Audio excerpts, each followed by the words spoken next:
Good morning, everyone. This is Ms. Lysick, and I am going to be walking you through thesis statements and outlines for this week's PlayPosit, the week of November 16th.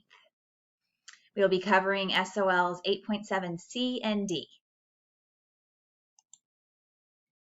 So, first of all, we need to kind of get in our brains what a thesis is. A thesis statement is where the writer is telling the reader what the essay they're writing is going to be about, as efficiently and as clearly as possible. Okay, so basically you're just previewing for the reader, this is what you're going to be reading. So, what are the things that every thesis statement needs? It needs a topic. What is the essay about? Okay, so are you writing about an activity you can do in a national park? Are you writing about your favorite thing that may not look pretty but is important to you? What is it about? Okay. Also, your thesis is going to convey some type of your position. What's your spin? What are you providing as insights about that topic? And then the last thing every thesis has is the reasons. Why do you think blank? Okay. So for me as a writer, it helps to get good examples from published writers. And so I've pulled some passages out of this anthology compiled by America Ferrera called American Like Me. She interviewed a lot of people who have parents who immigrated to the United States. And so it's all the essays are about kind of that balance between your parents' country and what you see as your country. So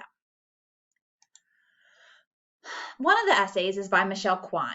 Now, I will say, this introductory paragraph looks a lot different than y'all's will look. Your introductory paragraph is going to just be one paragraph. But I think that she does a great job writing her thesis statement, and that's what I have underlined at the bottom. I was determined to keep working, to take more crazy, difficult leaps in the air. I inherited this from my parents. Taking risks and chances is their story too. So she tells us she's going to be writing about taking risks and chances. She's going to be, her position is about her taking risks and chances as an ice skater and her parents taking risks and chances. And that's the information we're going to be looking forward to.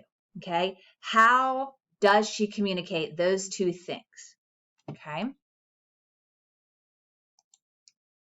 Here's another one. He's writing about his mother who is a Native American.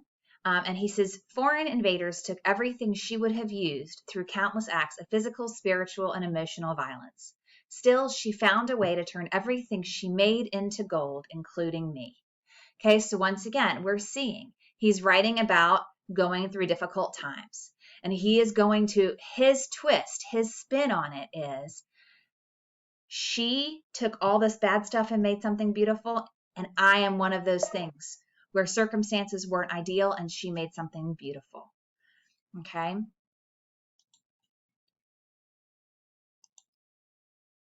And then last one here, Tanaya Winder. She is also writing about a Native American grandparent.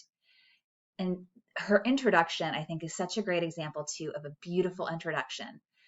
When I was a little girl, Granny sang to me about leaves in the fall, colors changing from yellow to orange or red, the beautiful process of letting go embodied in each leaf slowly turning away from green. And it goes on and on. It's descriptive. It pulls that reader in. We want to see what she's talking about. Okay, so then she wraps up with her thesis in that way. I like to think I've been singing since birth. A life song our people have held in their hearts and spirits for generations, songs to always help us find our way back home. She's writing about the songs of her people. She's writing about how she's carrying them on, how their experience is also her experience. And so that as a reader, we now know this is what I'm going to be looking at. So a thesis tells the reader what to expect. It gives the writer's opinion and it previews some of that evidence. That's where we saw. They took risks. I took risks. She took something difficult and made something beautiful like me. They had their songs and I am also singing those songs. So we're getting a preview. You don't need to write everything in the thesis. You just need to at least give us a sense as to what to expect. Once you know your thesis, then you can start organizing the ideas. Guys, it's so important to consider a thesis almost like a court case. Okay, if you are going to court to defend your thesis, what is the evidence you need to back it up?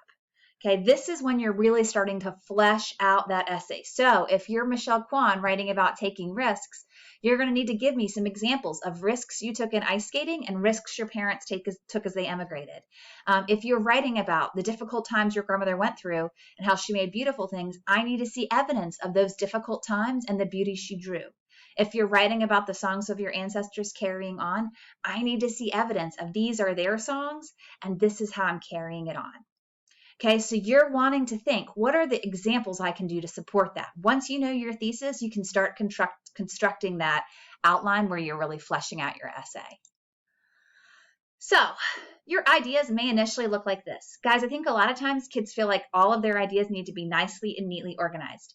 No, first you're just brain dumping on a page, getting all of your thoughts out there. Okay, so in this example, the writer is writing all these times where she was trying to balance being an American with also being Korean. Okay, so she's talking about the different food that she had in her house and what they did. So she just kind of dumped all of her ideas out. Then you can start kind of matching. Well, if this idea is about food, maybe I can take this part about going to restaurants and this part about going to lunch and adding that in a section about food. And here I'm talking about holidays, Halloween and Christmas. So maybe I can make that section about the holidays. Okay, so you want to kind of take all of those ideas and put them up there, and then you're going to start to see common themes arising, and that's when you can figure out how you want to organize those paragraphs. So here we have a woman who is a musician. I always wanted to be a performer. That's all I did as a kid. Not professionally, of course, but I did think about it all the time, even though it seemed impossible. How could I make it as a performer when I never saw kids like me or stories even remotely close to my life on television? That's her topic sentence. It's several sentences, but that's the idea. She wanted to be a performer, but she didn't see herself. So now we're going to see the evidence of how she liked performing, but didn't see herself. Sometimes I'd watch telenovelas, but I couldn't really relate to them either. I didn't have an evil twin sister, and I didn't fight with young girls in wheelchairs like on Maldita Lisiada. Okay, so first, it's not like a telenovela. My life wasn't that melodramatic, and I wasn't Itati Cantoro. I'm sorry, I'm sure I butchered her name. I was American, and I identified more with the American story. So even though there never seemed to be roles for girls like me, the arts did make me happy and they kept me out of trouble. So here she's saying, I liked doing art, I didn't see myself. Then they also stimulated me in a way nothing in school could. I realized this was a safe outlet for me, so I stuck with it. I always participated in any extra activity I could and took it one step further when I auditioned for the Boston Arts Academy for high school. Once again, she's saying, I was a performer, this is how I kept pursuing that. Here we go back to Michelle Kwan. The first paragraph we're going to look at, but I included the second paragraph because she gives a lot of details and examples. Okay. So first she talks about how her home life, she really had to kind of stay on track. Okay, so in addition to learning to be extremely hardworking, my home life made me very resilient and self-sufficient. And then she tells us she put herself to bed. She ate healthy foods. She had a training schedule, which meant she couldn't hang out with her friends, but she loved skating. That's what she wanted to do. She was never bored. She never really rebelled. She was so focused on the Olympics. And then that second paragraph gives us more examples of that risk-taking she talked about.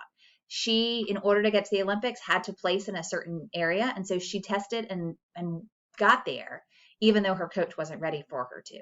Those are specific examples that show us how she took risks and worked hard to meet her goals. So when you're thinking of ways to support your thesis, think, what do I need?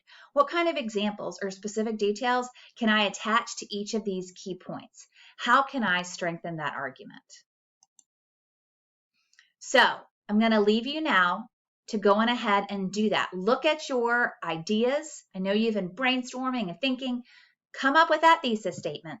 And I want you to start thinking, what is the information you can outline to get you to an essay? Okay, you're not writing your essay right now. It's not due just yet, but I just want you to be thinking in that direction. So goals for this week, play pause it, which you're almost all the way through now. Your attendance quiz. Please make sure you're submitting your play pause it with your correct name. Assessment 3.15 is an assessment, not a quiz, so you only get 2 attempts. And then quiz 4.04. Have a great one.